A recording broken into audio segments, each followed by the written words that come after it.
नीतीश कुमार ने ऐसा फैसला लिया कि भारतीय जनता पार्टी समझ नहीं पाई।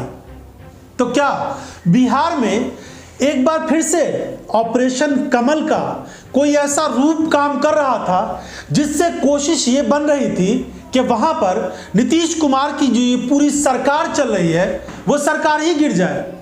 कुछ चैनल्स ने तो यहां तक चला दिया कि बिहार में राष्ट्रपति शासन लगने वाला है, यानी बिहार की जो मौजूदा सरकार है राष्ट्रीय जनता दल और जनता दल यूनाइटेड और बाकी सहयोगियों के साथ जो मिलकर चल रही सरकार है, उस सरकार को गिराने का एक बहुत बड़ा प्लान बिहार में इस समय जब हम बात कर रहे हैं आपसे तो फेल हो गया है।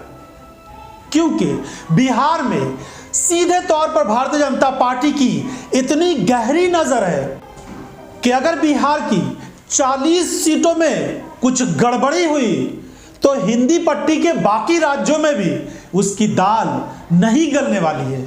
यानी लोकसभा चुनाव में अगर RJD, Congress party, Janata Dal United और फिर बिहार की कुछ क्षेत्रीय पार्टियां एक साथ चुनाव लड़ती हैं तो भारतीय जनता पार्टी का सफाया लगभग तय माना जा रहा है। और इसीलिए कोशिश ये रही होगी कि बिहार में कुछ ऐसा किया जाए जिससे ये पार्टियां कमजोर हो जाए। लेकिन इस समय नीतीश कुमार की राजनीति ने वो खेल कर दिया है जिससे बड़े बड़े नेताओं के होश उड़ गए हैं। अब नीतीश कुमार इंडिया गठबंधन में क्या संयोजक बनेंगे या फिर उनकी आगे की क्या भूमिका होगी, ये बात आगे की है। लेकिन इस समय नीतीश कुमार ने जो काम किया है उससे उनकी पार्टी भी बची है, उनकी साख भी बची है और बिहार की जो सरकार है वो मजबूती के साथ 2024 के बाद भी काम करती रहेगी। इस तरह का मैसेज नीतीश कुमार ने दे दिया है। कहा जा रहा था कि लालू प्रसाद यादव ने वो खेल कर दिया है कि नीतीश कुमार उस बड़े चक्रव्यूह में फंस गए हैं जहां उनको या तो इस्तीफा देना पड़ेगा या फिर उनकी पार्टी टूट जाएगी। पिछले 24 और 72 घंटे में देश के न्यूज़ चैनल्स ने जिस तरह की खबरें चलाई उसको लेकर बीजेपी के नेताओं में भले ही खुशी रही होगी, लेकिन जनता दल यूनाइटेड के नेताओं ने इस चीज को समझा कि जरूर कुछ साजिशें रची जा रही है। और इसीलिए लल्लन सिंह से जब पूछा गया कि क्या आप इस्तीफा देंगे तो उनके तेवर कुछ इस तरह नजर आए। इस्तीफा में क्या क्या लिखना है वो भी आप लोगों से आग्रह करेंगे ताकि आप लोग बीजेपी दफ्तर जाके उसका ड्राफ्ट वहां से ले लीजिएगा। इसलिए इसलिए इसलिए कि कोई मीडिया, अब इस देश में हम आप लोगों को दोष नहीं दे रहे हैं, आपको दोष हम नहीं दे रहे हैं, आप मजबूर हैं। आपके मैनेजमेंट जो है, आपका जो पूरा मैनेजमेंट है वो भारतीय जनता पार्टी के नियंत्रण में है। तो इसलिए भारतीय जनता पार्टी जो नैरेटिव सेट करती है उस नैरेटिव पर आप लोग, आपका मैनेजमेंट आपको इंस्ट्रक्शन देता है, आपको फॉलो करना है, मजबूरी है। तो इसलिए हम आपको दोष नहीं दे रहे हैं। अब सवाल ये राष्ट्रीय कार्यकारिणी की बैठक में क्या फैसला होना है।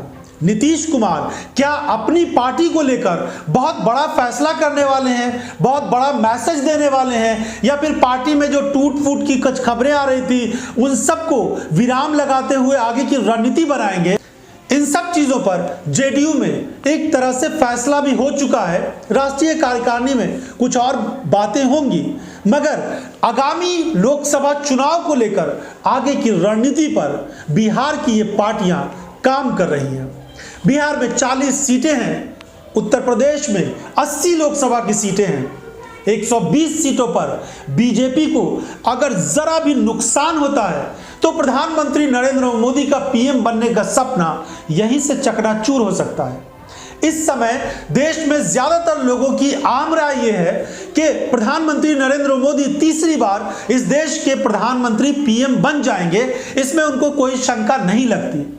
लेकिन जिस तरह के हालात बन रहे हैं, अभी राम मंदिर के प्राण प्रतिष्ठा को लेकर जैसी खबरें बन रही है और फिर उसको लेकर विपक्षी पार्टियों की जिस तरह की घेराबंदी की जा रही है, उससे तो यही लग रहा है कि यह मुद्दा लोकसभा चुनाव में इतना बड़ा होगा कि विपक्षी पार्टियों को हवा में उखाड़ कर फेंक देगा।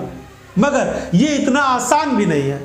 बिहार में जिस तरह के जातीय समीकरण का मंसूबा नीतीश कुमार ने पहले बनाया था, अब वो उस पर काम कर चुके हैं। और बिहार का जातीय समीकरण इतना मजबूत हो गया है कि वहां पर ये सब मुद्दे काम नहीं करने वाले हैं। इसीलिए बीजेपी शायद कुछ और मंसूबों पर काम करना चाह रही थी। नीतीश कुमार, राष्ट्रीय जनता दल और बाकी पार्टियों के नेताओं का जो ये गठजोड़ है, उससे बिहार में ये कहा जा रहा है कि बीजेपी चिराग पासवान और बाकी एक दो पार्टियों के साथ चुनाव लड़ती है अगर लोकसभा चुनाव में, तो उसे 2, 4, 5 सीटें भी आ जाएं तो बड़ी बात होगी। मगर बीजेपी की कोशिश है कि कम से कम 30 से ज्यादा सीटें बिहार में जीते, और उसके लिए जरूरी है कि राष्ट्रीय जनता दल और जनता दल यूनाइटेड का जो ये गठबंधन है ये टूट जाए। और इसी के लिए बहुत सारी चीजें सामने आ रही थी, मीडिया में भी बहुत सारी खबरें चलाई गई। अब इन खबरों पर विराम लगेगा शनिवार को या फिर शुक्रवार की शाम तक। देखते हैं उसके पहले और कितनी सारी खबरें चलती है, नीतीश कुमार आगे क्या फैसला कर पाते हैं, और फिर उनके इस फैसले से अगर वो जनता दल यूनाइटेड के अध्यक्ष बन जाते हैं, लल्लन सिंह इस पद से हटाए जाते हैं, तो फिर उसके बाद बहुत सारी चीजें अपने आप साफ हो जाएगी। मगर क्या नीतीश कुमार एनडीए का हिस्सा होंगे, इसको लेकर अब यह बात साफ हो गई कि नीतीश कुमार बीजेपी के साथ दोबारा से नहीं जाने वाले हैं, एनडीए का हिस्सा वो नहीं बनेंगे। भाजपा के कुछ नेता जो सिर्फ बयानबाजी में लगे रहते हैं, उनकी बातों को अगर छोड़ दें तो बाकी ज्यादातर नेताओं का यही सोच है कि किसी भी तरीके से नीतीश कुमार बीजेपी के साथ फिर से आ जाएं। वो नेता जो सांसद का चुनाव लड़ने का मंसूबा बना रहे हैं, उनके लिए तो ये मुश्किलें हो जाएंगी क्योंकि उनकी सीटें हो सकता है कट जाएं, लेकिन बाकी नेताओं को और जो राज्य की राजनीति कर रहे हैं उन नेताओं को इससे बड़ा फायदा हो सकता है। मगर देखना होगा कि नीतीश कुमार का आगे का फैसला बीजेपी के लिए कितना नुकसानदेह होता है और इंडिया गठबंधन को इससे कितना बड़ा फायदा पहुंचता है।